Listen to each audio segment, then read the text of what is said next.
निधि बंदरिया का जन्मदिन आने वाला है और निधि बंदरिया के पापा रॉकी भालू काम से आ गए हैं। निधि की माँ शारदा लोमड़ी रसोई में खाना बना रही है। आज निधि बहुत ज्यादा खुश है, उसकी खुशी का कोई ठिकाना नहीं है। बेटी निधि, कल तुम्हारा जन्मदिन है, तो बताओ बेटा तुम क्या खाना चाहती हो? तुम्हारे जन्मदिन पर मैं सारा तुम्हारा मनपसंद का खाना बनाना चाहती हूँ। मम्मी आपका जो भी मन हो आप अपनी मर्जी से बना लो, मैं तो कुछ भी खा लूंगी। मम्मी आपने मेरे जन्मदिन के लिए इतनी बड़ी पार्टी प्लान की, मेरे लिए यही काफी है। मम्मी बस आप मुझे आपसे कुछ नहीं चाहिए। देखा न शारदा, हमारी बच्ची अब बड़ी हो गई है, हमारी कितनी फिक्र करती है। अच्छा निधि बेटा बताओ, तुम्हें अपने इस जन्मदिन पर क्या गिफ्ट चाहिए? हम तुम्हें वही ला कर देंगे। पापा मम्मी आप मुझे खुशी खुशी जो भी देंगे मुझे वो बहुत अच्छा लगेगा। आप मेरे गिफ्ट के लिए इतना परेशान मत होइए। मैं तो बस चाहती हूँ कि आप मेरे जन्मदिन पर आकर बहुत मस्ती करें। और हाँ पापा, मैं चाहती हूँ कि हमारे घर में जो मोना आंटी काम करती हैं, कल वह भी मेरे जन्मदिन पर शामिल हो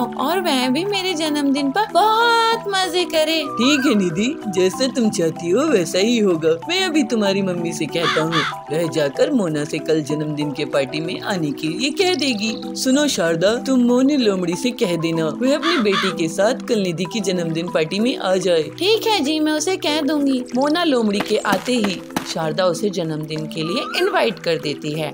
मोना लोमड़ी खुशी खुशी अपने घर जाकर अपने बेटे चिंटू खरगोश से कहती है, अरे चिंटू बेटा, कल निधि का जन्मदिन है और कल तुम्हें मेरे साथ जाना है। उन्होंने अपनी पार्टी में हमें बुलाया है। अगले दिन चिंटू निधि की पार्टी में जाता है। थोड़ी देर में निधि जन्मदिन का केक काटती है। सभी वह केक खाते हैं। चिंटू खरगोश भी वह केक खाता है। यह केक तो बहुत टेस्टी है, पूरा चॉकलेट से बना है। ऐसा केक तो मैंने पहले कभी नहीं खाया। पार्टी खत्म होने के बाद निधि बंदरिया सभी को चॉकलेट देती है। मेरा तो पेट केक से ही भर गया है, अब ये चॉकलेट मैं कल खाऊंगा, इसे यहीं रख देता हूँ। ऐसा कहकर वह उसे कहीं पर रख देता है। अगले दिन स्कूल से लौटकर उसे याद आता है कि वह चॉकलेट उसने अभी तक खाई नहीं, तो वह उसे उठाकर खाने लगता है। वह बहुत ज्यादा अच्छी लगती है। अरे वाह, ये चॉकलेट तो केक से भी ज्यादा अच्छी है। क्यों ना इसे मैं धीरे धीरे करके खाऊं?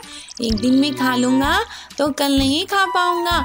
हाँ, मैं आधी कल खाऊंगा और आधी उसके अगले दिन वह स्कूल से लौटते हुए देखता है कि एक आम के पेड़ पर बहुत सारे आम लगे हुए थे, तो वह भी मन ही मन सोचने लगता है, क्यों ना मैं भी इस आम की पेड़ की तरह अपनी एक चॉकलेट का पेड़ लगाऊं। मैं अभी बाकी बची हुई चॉकलेट अपने घर के आंगन में बो देता हूँ और उसे पानी दे दूंगा। कुछ ही दिन में पेड़ आ जाएगा और भी बहुत सारी चॉकलेट खाऊंगा और रोज खाऊंगा। वह तुरंत अपने घर जाता है और बची हुई चॉकलेट उठाकर जमीन में गड्ढा खोदकर उसे बो देता है और उस पर मिट्टी डालकर उस पर पानी भी डाल देता है और जोर जोर से हंसने लगता है। तभी वहाँ उसकी माँ मोना लोमड़ी आ जाती है और उससे कहती है, क्या हुआ चिंटू, तुम बहुत खुश लग रही हो, क्या बात है? हाँ मम्मी, मैंने ना यहाँ पर अपनी चॉकलेट डाली है। कुछ ही दिन में ना यहाँ एक बड़ा सा पेड़ उग जाएगा, फिर मैं रोज चॉकलेट खाऊंगा और मम्मी मैं तुमको भी चॉकलेट खिलाऊंगा। अरे मेरे मासूम से बच्चे,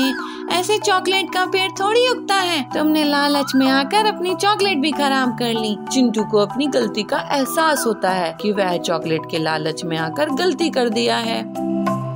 बादल नगर के जंगल में पीलू अपने पति बंटी कबूतर के साथ रहा करती थी। बंटी मैकेनिक था और पीलू खिचड़ी का ठेला चलाती थी। वो बहुत गरीब थी और बर्तन में ही खिचड़ी पकाती थी, जिससे उसे खिचड़ी बनाने में बहुत समय लगता था। वो खिचड़ी को टमाटर की चटनी के साथ बेचा करती थी। उसकी खिचड़ी बहुत ही स्वादिष्ट होती थी। गरीब हो या अमीर, सभी उसके यहाँ से खिचड़ी खाते थे। लेकिन जब वो देखते थे कि पीलू ज्यादा टाइम लगा रही है, तो वो लोग वहाँ से चले भी जाते थे। इस वजह से पीलू की आमदनी बहुत कम होती थी। उसी की दुकान के सामने कालू कौवा भी खिचड़ी बेचा करता था। उसकी खिचड़ी बहुत ही बेस्वाद होती थी, लेकिन उसके पास महंगा कुकर होने के कारण वो ज्यादा खिचड़ी बना लेता था, तो ग्राहक मजबूरी में उसकी खिचड़ी खा लेते थे। एक दिन बंटी अमीर चिड़िया बबली मैडम के घर में इम्पोर्टेड फ्रिज रिपेयर कर रहा था। तब उसकी अचानक शॉर्ट सर्किट के कारण फ्रिज में आग लग जाती है। बंटी, तुमने मेरी 2 लाख की इम्पोर्टेड फ्रिज खराब कर दिए। मुझे 2 लाख का हर्जाना तुम्हें देना होगा।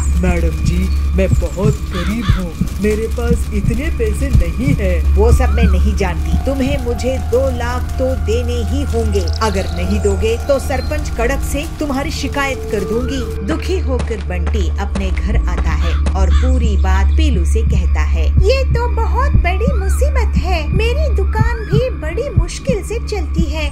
घर का खर्च भी हम जैसे तैसे निकाल पाते हैं, अब तो ऊपर से और ये 2 लाख का नुकसान कैसे भरपाई करेंगे। मुझे तो बहुत डर लग रहा है। खड़क से बहुत ही खतरनाक है, अगर उन तक बात पहुंच गई तो हमारी खैर नहीं। मैं पैसे जुगाड़ने की कोशिश करूँगा, टिल्लू से कुछ रुपए उधार लाता हूँ। ऐसे कहकर दोनों पति पत्नी पैसे उधार लेने के लिए टिल्लू के पास चले जाते हैं। टिल्लू, मुझे कुछ रुपए उधार चाहिए थे, बदले में मैं तुम्हारे यहाँ मैकेनिक का काम कर दिया करूँगा। क्या बात कर रहे हो बबलू भाई, क्या मैं तुमसे उधार के बदले में काम लूँगा? लेकिन तुम्हें उधार की जरूरत कैसे आ पहुँची? इन्हें अपने काम में बहुत बड़ा नुकसान हुआ है टिल्लू भैया। बबली मैडम को 2 लाख रुपए देने होंगे। अगर हमने पैसे वापस नहीं किए तो वो खड़क सेठ को बता देंगी और हमारे ऊपर बहुत बड़ी मुसीबत आ जाएगी। अब आप ही कुछ कीजिए। हाँ टिल्लू, हमारी थोड़ी मदद कर दो, बदले में मैं तुम्हारे यहाँ काम कर लूँगा। अरे तुम लोग घबराओ मत, मैं तुम्हारी मदद जरूर करूँगा। वैसे पीलू भाभी, आपका खिचड़ी का काम कैसा चल रहा है? मेरे पास कुकर नहीं है भैया, कालू के पास कुकर है तो वो बहुत ज्यादा खिचड़ी बना लेता है। मैं अकेले ज्यादा नहीं बना पाती हूँ तो बहुत कम आमदनी होती है। अरे बंटी भाई, तुम इतने होनहार मैकेनिक हो, तुम पीलू भाभी के लिए कुकर मशीन क्यों नहीं बनाते थे, जिससे ये ज्यादा क्वालिटी में और तेजी से खिचड़ी बना सकेगी और तुम्हारा बहुत मुनाफा भी होगा। अरे ये आइडिया मुझे क्यों नहीं आया? टिल्लू भाई, तुमने तो हमारी मुसीबत ही हल कर दी। अब मैं लकड़ी का कुकर मशीन बनाऊंगा। आखिर गरीबों के पास भी तो कुकर होना चाहिए। फिर थोड़े ही दिनों के बाद बंटी पीलू के लिए लकड़ी का कुकर मशीन बनाकर तैयार कर देता है और वो लोग मिलजुल कर खिचड़ी बनाने लगते हैं। एक दिन बबली मैडम उनकी दुकान में आती है। अरे वाह बंटी, तुमने तो ये नायाब कुकर मशीन बनाई है। ऐसी लकड़ी की कुकर मशीन तो मैंने पहले कभी नहीं देखी। जरा मुझे अपनी खिचड़ी तो खिलाओ। खिचड़ी खाकर बबली बहुत खुश होती है, इसका स्वाद भी बहुत टेस्टी है। बबली मैडम जी, आपकी तारीफ का शुक्रिया। ये लीजिए 25,000 रुपए, बाकी हम जल्दी ही आपको लौटा देंगे। ऐसे ही दोनों पति पत्नी की दुकान के सामने बहुत से ग्राहकों की भीड़ बनी रहती है। एक दिन जाबाज इनकी दुकान पर आता है और कहता है, अरे बंटी भाई, ये तो गजब की मशीन बनाई है आपने, मुझे पूरे घर के लिए खिचड़ी देना। हाँ हाँ, बबली मैडम भी तारीफ करके गई है, इसमें जरूर कोई न कोई खास बात होगी। एक काम करो, मेरे लिए भी ऐसा ही एक लकड़ी का कुकर बना दो ना। उनकी दुकान चलती देखकर कालू कौवा बहुत जलने लगता है। वो पीलू और बंटी की दुकान की भीड़ देखकर सोचता है, इनकी दुकान तो जोर जोर से चलने लगी है, मुझे इनकी काट निकालनी पड़ेगी, नहीं तो ये लोग मेरी दुकान बंद करवा देंगे। ये लकड़ी की कुकर मशीन में तोड़ कर रख दूंगा, उसके बाद ये लोग बबली मैडम का उधार भी नहीं चुका पाएंगे, फिर कड़क सेठ इनकी धुलाई कर देगा, इन्हें तो जंगल ही छोड़कर जाना पड़ेगा। उसी रात कालू एक हथौड़ा लेकर पीलू और बंटी के घर जाता है और खिड़की से चुपचाप झांक कर देखता है। बंटी और पीलू सो रहे थे। कालू अंदर आता है और मशीन में अपना हथौड़ा चलाता है, लेकिन प्रेशर के कारण लकड़ी का कुकर ब्लास्ट हो जाता है और कालू जोर से चीख उठता है। उस पर गरम खिचड़ी गिर जाती है। नींद से उठकर पीलू चिल्लाती है, चोर चोर। दोनों पति पत्नी कालू को पीटने लगते हैं। मारो मारो। अरे ये तो कालू है। कालू तो हमारे घर में इस वक्त ये हथौड़ा इसे इस मशीन को तोड़ने के लिए आया था क्या? अरे मुझे इस गरम खिचड़ी से तो बचाओ, मैं जल रहा हूँ। बंटी और पीलू उस पर एक बाल्टी पानी डालते हैं। हाय, मैं तो जल गया। मैं तुम्हारी कुकर मशीन तोड़ने वाला था, क्योंकि तुम्हारी तरक्की से मुझे बहुत नुकसान हो रहा था। तुम गरीबों को बढ़ता हुआ देखकर मैं खुश नहीं था। अब तो मैं काम करने लायक भी नहीं रहा। अपनी मेहनत पे आपको भरोसा होता कालू भैया तो आज आपकी ऐसी हालत नहीं होती। तुम्हारी हालात देखकर मुझे बहुत बुरा लग रहा है। तुम अब किसी की दुकान में काम कर लो, लेकिन अब से धोखाधड़ी नहीं करोगे, नहीं तो तुम कहीं के नहीं रहोगे। कालू बंटी और पीलू का कहना मान लेता है और अपनी गलती से सीखता है। कालू अब से पूरी ईमानदारी से काम करता है। बंटी एक और लकड़ी का कुकर मशीन बना लेता है। उसके बाद से बंटी और पीलू की खिचड़ी बनाने की दुकान से बहुत अच्छी कमाई होने लगती है और वो लोग बबली मैडम का उधार भी चुका देते हैं और हंसी खुशी रहने लगते हैं। महाबलीपुर गांव के जंगल में सुंदरी कवि समोसे बेचा करती थी। उसकी दुकान बहुत अच्छे से चलती थी और ग्राहकों की हमेशा से भीड़ लगी रहती थी। ऐसे ही बहुत समय तक काम करते हुए उसने बहुत पैसे कमाए और काफी पैसा बचाकर छोटे घोंसले से एक बड़ा घोंसला खरीद ली। उस दिन से उसको बहुत घमंड हो गया। एक दिन उसकी दुकान में एक ग्राहक आया। दीदी मुझे 2 समोसे दो और हिसाब खाते में लिख लो। कैसा हिसाब? आज से उधार बंद। और हाँ, अब से समोसे 20 रुपए प्लेट नहीं मिलेंगे बल्कि 40 रुपए प्लेट मिलेंगे, समझे कि नहीं? अरे सुंदरी दीदी, आप ऐसे कैसे बात कर रही हो? मैं तो आपको रेगुलर ग्राहक हूँ, आपको हर 15 दिन में पैसे दे देता हूँ। हाँ, मेरी ही गलती थी जो मैं तुम जैसे गरीब लोगों को सस्ते दामों में समोसे बेचा करती थी। अब दीदी दीदी करना बंद करो और पैसे रखो। इस तरह से सुंदरी बहुत घमंडी हो चुकी थी और वो गरीब ग्राहकों से पहले पैसे रखवाती, बाद में समोसे देती थी। जंगल के पक्षियों के पास और कोई समोसे की दुकान नहीं थी जिसका सुंदरी फायदा उठा रही थी। फिर कुछ महीनों के बाद उसकी दुकान के सामने पीलू चिड़िया अपना समोसे का ठेला खोलती है।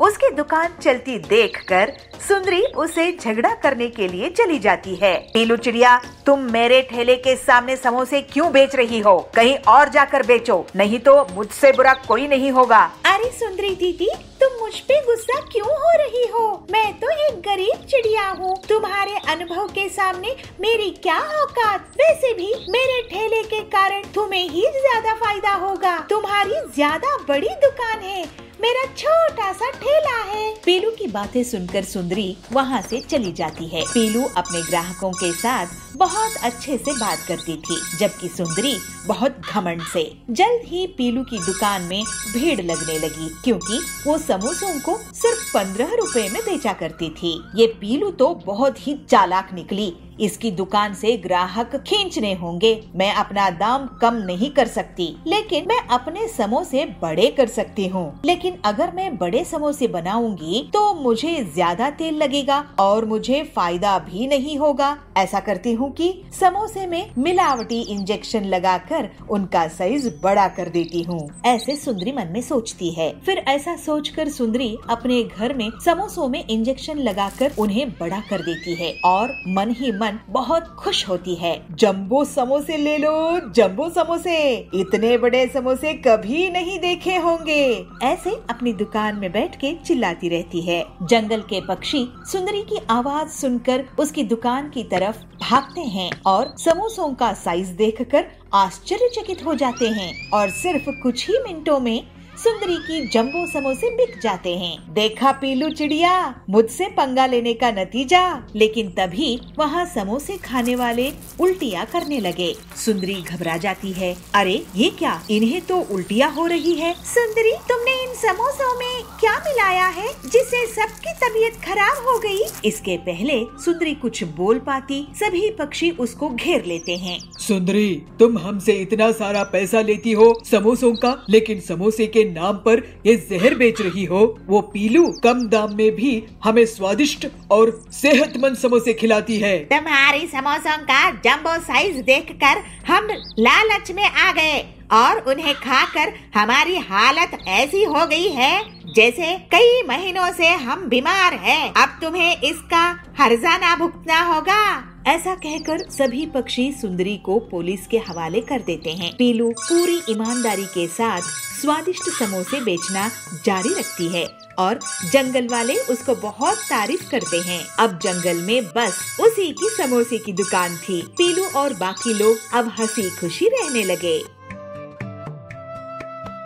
चीनू और पिंकी दोनों भाई बहन हैं और अपने मम्मी पापा के साथ रहते हैं। आज चिल्ड्रंस डे है, इसलिए सुबह सुबह उनके मम्मी पापा उनके पास आते हैं। हैप्पी चिल्ड्रंस डे बच्चों, आज बताओ क्या खाओगे? मैं तुम्हारी पसंद का ही खाना बनाऊंगी। मम्मी आप आलू का पराठा बना दो, मुझे वो बहुत पसंद है। और चीनू तुम? मैं भी आलू का पराठा खा लूंगा, मुझे भी तो ये बहुत पसंद है। बाकी तो आज स्कूल में पार्टी रखी ही गई है, वहाँ भी तो बहुत कुछ खाने को मिलेगा। चलो बच्चों जल्दी से स्कूल के लिए तैयार हो जाओ, मैं तुम्हें स्कूल छोड़कर आ जाता हूँ। दोनों बच्चे नहा धोकर जल्दी से तैयार हो जाते हैं। तब तक उनकी मम्मी आलू के पराठे बना देती है। दोनों पराठे खाकर स्कूल के लिए पापा के साथ निकल जाते हैं। पापा दोनों को स्कूल में छोड़ देते हैं। बच्चों आज खूब मस्ती करना, आज तुम्हारा ही दिन है। बाकी मेरी तरफ से भी हैप्पी चिल्ड्रंस डे। पापा ऐसा कहकर अपने ऑफिस के लिए निकल जाते हैं और चीनू और पिंकी अपनी क्लास में जाकर बैठ जाते हैं, जहां वो देखते हैं कि आज उनकी क्लास बहुत ही सजी हुई है। फूल, मालाएं और रंगोली बनी हुई है। कुछ देर बाद उनके क्लास टीचर उनके पास आते हैं और उनसे कहते हैं, बच्चों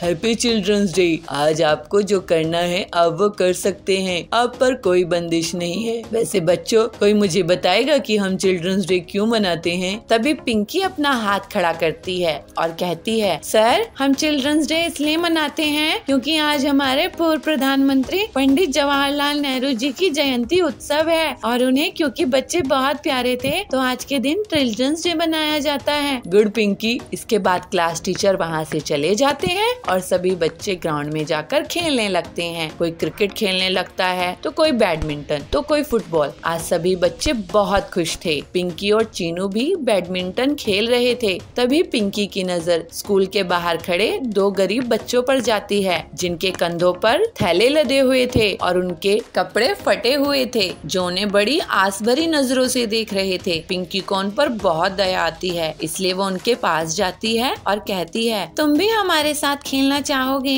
नहीं नहीं, किसी ने देख लिया तो बहुत मार पड़ेगी। नहीं, तुम्हें कोई नहीं मारेगा, चलो हमारे साथ। चीनू और पिंकी उन दोनों बच्चों को स्कूल के अंदर ले आते हैं और उन्हें भी अपने साथ खिलाते हैं और खाने के लिए मिठाई और चॉकलेट भी देते हैं। अब हम चलते हैं, हमें कबाड़ इकट्ठा करना है। अगर कबाड़ इकट्ठा नहीं किया तो बहुत मुसीबत हो जाएगी, हमें खाना भी नहीं मिलेगा। क्या तुम स्कूल नहीं जाते? हम बहुत गरीब हैं, स्कूल की फीस बहुत महंगी होती है जो हमारे माँ बाप नहीं भर सकते। तभी उन बच्चों पर गार्ड की नजर पड़ती है और वो उन्हें स्कूल से बाहर निकालने लगता है। चलो चलो निकलो यहाँ से, पता नहीं कहाँ से आ जाती हैं। 2 मिनट के लिए नजर क्या हटी, तुम तो अंदर ही घुस गए। चलो निकलो यहाँ से। गार्ड अंकल इन्हें मत निकालो ना, ये हमारे साथ खेल रहे हैं, इन्हें खेलने दो। अरे बेटी इन्हें बाहर नहीं निकाला तो मुझे काम से निकाल दिया जाएगा। तभी चीनू के क्लास टीचर उनके पास आते हैं। कोई तुम्हें काम से नहीं निकालेगा, ये भी बच्चे हैं, इनका भी खेलने का मन करता है, खेलने दो इन्हें। बच्चों तुम स्कूल में पढ़ना चाहोगे? बच्चे ये सुनकर बहुत खुश हो जाते हैं। शिक्षा पर सभी का हक है और कल तुम अपने माँ बाप को स्कूल लाना, मैं उनसे बात करूँगा और तुम्हारी पढ़ाई का खर्च खुद ही उठाऊंगा। बच्चे ये सुनकर बहुत खुश हो जाते हैं, साथ ही चीनू और पिंकी भी, क्योंकि उन्हें नए दोस्त जो मिल गए थे, इसलिए वो सभी मिलकर खेलते हैं और चिल्ड्रंस डे का सही फायदा उठाते हैं। चुलबुल नगर के गांव में सुंदरी बहुत घमंडी और अमीर जमींदारिन थी। वो गरीब लोगों को ब्याज पे पैसे उधार देती थी और जब गरीब उसे उधार के पैसे लौटा नहीं पाते थे तो वो उनकी जमीन को हड़प लेती थी। ऐसे ही एक दिन बबली उसके पास पैसे उधार लेने के लिए जाती है। सुंदरी सेठानी, आप मुझे 1 लाख उधार दोगी क्या? मैं आपको अगले साल वापस कर दूंगी। मुझे कैसे पता कि तुम मुझे पैसे वापस कर दोगी? तुम कौन हो? मैं तो तुम्हें नहीं जानती हूँ। मैं यही इसी जंगल में रहती हूँ। सेठानी जी, गरीब किसान हूँ, छोटी सी जमीन है मेरी। अच्छा, तो तुम मुझे अपनी जमीन गिरवी रख दो, मैं तुम्हें पैसे उधार दे दूंगी। वैसे कितनी बड़ी जमीन है तुम्हारी? मेरी 10 एकड़ की जमीन है, आप गिरवी रख लो।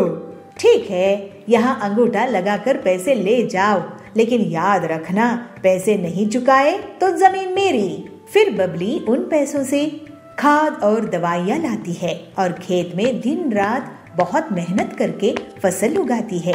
इस बार उसकी अच्छी फसल हुई थी।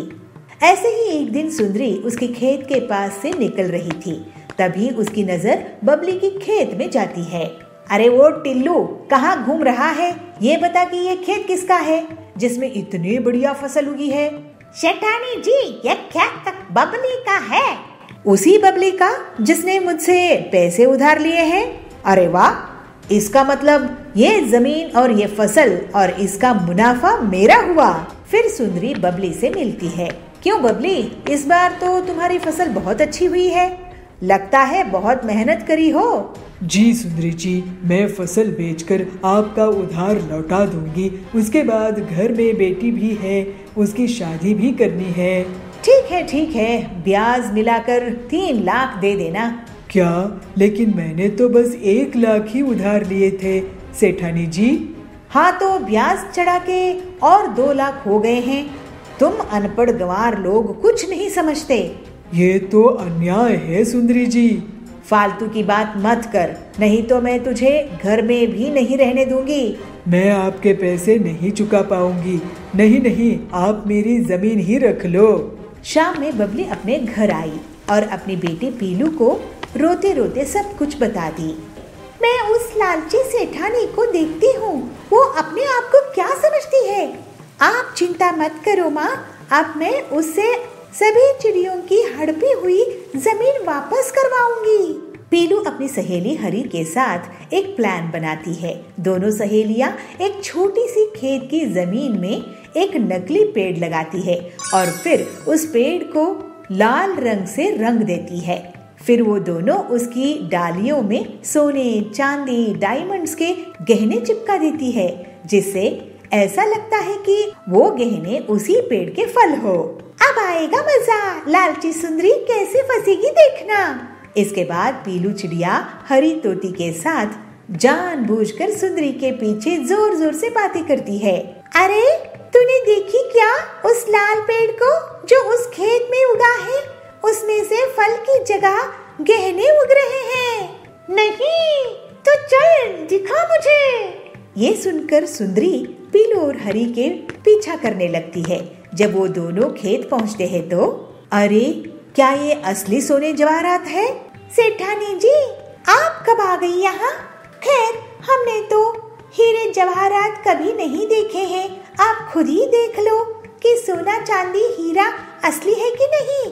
वैसे सेठानी जी, आपको बता दूं कि कल बहुत बड़े जमींदार आ रहे हैं जो इस जमीन को खरीद लेंगे, इसके साथ ये पेड़ भी। ऐसा क्या?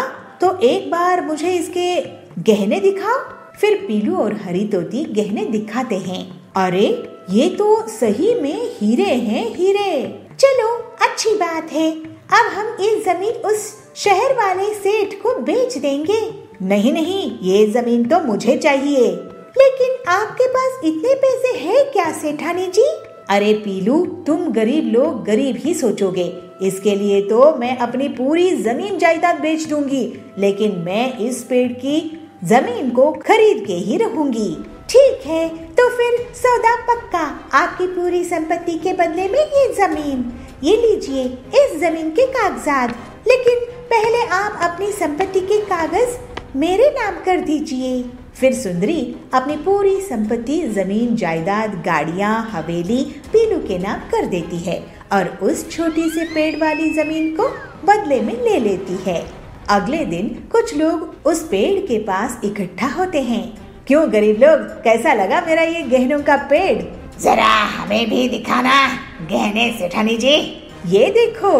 फिर सुंदरी उन्हें गहने दिखाती है। तभी टिल्लू के बगल में खड़े हुए पक्षी के हाथ से उस हार में पानी गिर जाता है और उसका सुनहरा रंग मिट जाता है। अरे ये क्या, पीलू मुझे लूट ली, बर्बाद कर दी। ये तो नकली लोहे की चेन है जिस पर सोने का नकली रंग लगा हुआ था। इस तरह से सुंदरी को उसकी धोखाधड़ी की सजा मिल जाती है और पीलू की मदद से बबली और बाकी जंगल के पक्षियों को उनकी लूटी हुई जमीन वापस मिल जाती है। फिर सब खुशी खुशी रहने लगते हैं।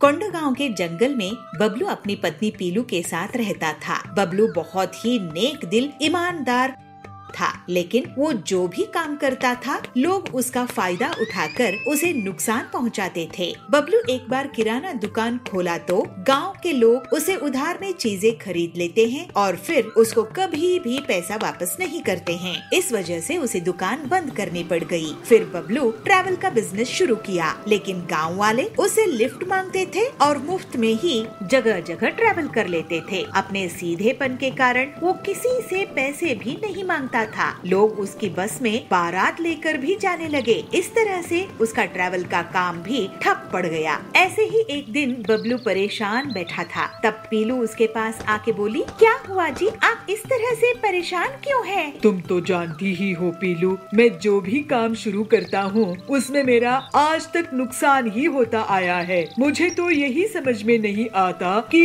मेरा इतना नुकसान क्यों होता है। आपको इसलिए नुकसान होता है क्योंकि आप बहुत सीधे साधे हो। इन गांव वालों ने आपके भोलेपन का बहुत फायदा उठाया है। आप उधार में चीजें देते गए, कोई और दुकानदार ऐसा नहीं करता है। अगर ऐसा ही चलता रहा तो हमारे पास खाने के लिए भी पैसे नहीं बचेंगे। तुम सही कह रही हो पीलू, मैं अब एक आखिर बार एक काम शुरू करने की सोच रहा हूँ, नहीं तो शहर जाकर कोई नौकरी ढूंढ लूँगा। नहीं जी, शहर नहीं जाएंगे, यही कुछ कर लेंगे।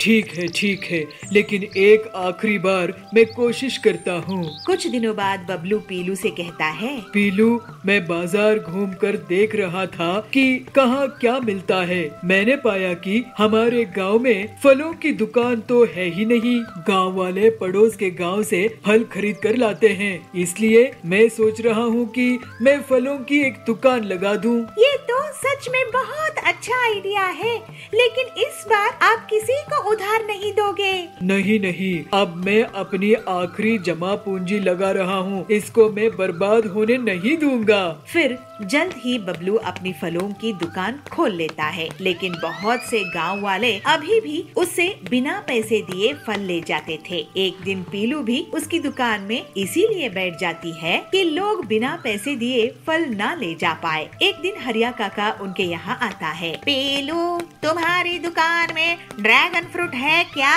हरिया काका, ये लीजिए ड्रैगन फ्रूट, ये बहुत ही स्वादिष्ट होता है, लेकिन महंगा है। स्वादिष्ट तो होता है, लेकिन फायदेमंद भी बहुत होता है। और रही बात कीमत की, तो सेहत से बढ़कर क्या कीमत है। अभी मौसम बदलने वाला है और ये इन्फेक्शन से बचाएगा। मुझे ये 5 किलो दे दो। हरिया के जाने के बाद, सुनिए जी, हरिया काका क्या कह के गए हैं कि इन्फेक्शन होने का डर है मौसम बदलने से। हाँ, अगर ऐसा होगा तो ड्रैगन फ्रूट से लोगों को इन्फेक्शन होने से बचाया जा सकता है। इसका मतलब हम और ड्रैगन फ्रूट बेच सकेंगे। देखो, गांव वाले ऐसे ही इसे नहीं खरीदेंगे। हम क्यों ना फ्रूट सलाद बनाकर बेचे। कुछ ही दिनों में लोगों को इन्फेक्शन होना शुरू हो जाता है और हरिया काका सबको ड्रैगन फ्रूट खाने की सलाह देता है। इस तरह से बबलू और पीलू की दुकान में लोग इकट्ठा होने लगते हैं। सुनिए, मैं आप लोगों को अब से मुफ्त में या उधार में कुछ नहीं दूंगा। आपको अपनी सेहत का ख्याल रखना है तो पैसे देकर फ्रूट सलाद लो। बबलू की बात सुनकर लोग सोच में पड़ जाते हैं, लेकिन फिर इन्फेक्शन से बचने के लिए वो बढ़ चढ़कर पैसे देते हैं। इस तरह से लोगों की सेहत भी सुधारने लगती है और लोग अब सबक ले लिए कि कोई भी अच्छी चीज मुफ्त में नहीं आती। फिर कुछ ही दिनों में बबलू और पीलू बहुत अमीर हो गए और बबलू ने सुपर स्टोर शुरू किया। अब से गांव वाले उससे पैसे देकर ही सामान लेते थे। इस तरह सभी खुशी खुशी रहने लगे। टॉली नगर के जंगल में कड़क से पिज्जा की बड़ी सी दुकान चलाता था। उसी की दुकान के सामने पीलू सस्ता दाल चावल बेचा करती थी। ये बात कड़क को बिल्कुल पसंद नहीं थी। एक गरीब उसकी दुकान के सामने अपनी दुकान लगाए। एक दिन कड़क अपने आदमियों के साथ पीलू के पास जाता है। तू यहाँ से अपनी दुकान हटा। तेरी गरीब दुकान के कारण मेरे इस शानदार पिज्जा शॉप का शो खराब हो रहा है। कड़क सेठ जी, आपका और मेरा क्या मुकाबला है? आपकी इतनी बड़ी दुकान है, अमीर लोग वहाँ आते हैं, मैं छोटी सी गरीब, मेरी दुकान में गरीब लोग ही आते हैं और वैसे भी मेरी दुकान आपके पिज्जा शॉप से बहुत दूर है। मुझे ज्ञान देती है। फिर कड़क और उसके आदमी पीलू की दुकान को तोड़ फोड़ देते हैं। पीलू बहुत दुखी हो जाती है, वो रोने लगती है। हम गरीब लोगों की कोई नहीं सुनता, सिर्फ दाल चावल ही तो बेचा करती थी मैं। इसमें इस कड़क सेठ का क्या नुकसान हो रहा था, लेकिन घमंड के कारण उसने मुझ गरीब की दुकान ही तोड़ दी। पीलू रोते रोते सो जाती है। जब वो उठी है तो देखती है कि कड़क सेठ और उसके आदमी उसका मजाक उड़ा रहे हैं। ये देखकर वो बहुत गुस्से में आ जाती है। अब मैं भी गरीब लोगों के लिए पिज्जा बनाऊंगी, ऐसे ठान लेती है। ऐसा सोचकर पीलू अपनी टूटी हुई दुकान के सामान को फिर से इकट्ठा कर लेती है और तवे में पिज्जा बनाने लगती है। कुछ गरीब चिड़िया वहाँ आती है। अरे पीलू बहन, तुम भी पिज्जा बना रही हो? ये तो हम खा ही नहीं पाएंगे, बहुत महंगे होते हैं ना ये, अमीर लोगों का खाना है ये। नहीं बहन, मैं पिज्जा सस्ते दामों में ही दूंगी और इतनी टेस्टी कि अमीर भी इसको खाने आएंगे। फिर थोड़े ही दिनों में पीलू का पिज्जा बहुत फेमस हो गया और गरीब लोगों के साथ अमीर भी उसकी दुकान में आने लगे। एक दिन पीलू के घर के पास दबंग जाबाज पहुंचता है। पीलू, मैं तुम्हारी दुकान में नहीं आ पाया, लेकिन मुझे तुम्हारा पिज्जा खाना है। लेकिन अगर मुझे पिज्जा पसंद नहीं आया तो मैं तुम्हें पैसे नहीं दूंगा। मैं आपको अभी एक पिज्जा बना कर देती हूँ जाबाज जी, आपको जरूर पसंद आएगा। जाबाज को पीलू के पिज्जा बहुत पसंद आते हैं और वो उसकी तारीफ करके उसको पैसे देकर चला जाता है। इसको देखकर कड़क गुस्से में आ जाता है और फिर से अपने गुंडों के साथ पीलू की दुकान तोड़ने जाता है। तेरी ये हिम्मत, मैं फिर से तेरी दुकान तोड़ दूंगा। लेकिन तभी वहाँ पर जाबाज आ जाता है और अकेले ही कड़क और उसके गुंडों को पिटाई कर देता है। इसके बाद जाबाज के डर से कड़क जंगल छोड़कर भाग जाता है और पीलू अपनी मेहनत और लगन के कारण पिज्जा की बड़ी सी दुकान खोल लेती है। इस तरह से पीलू हंसी खुशी रहने लगती है।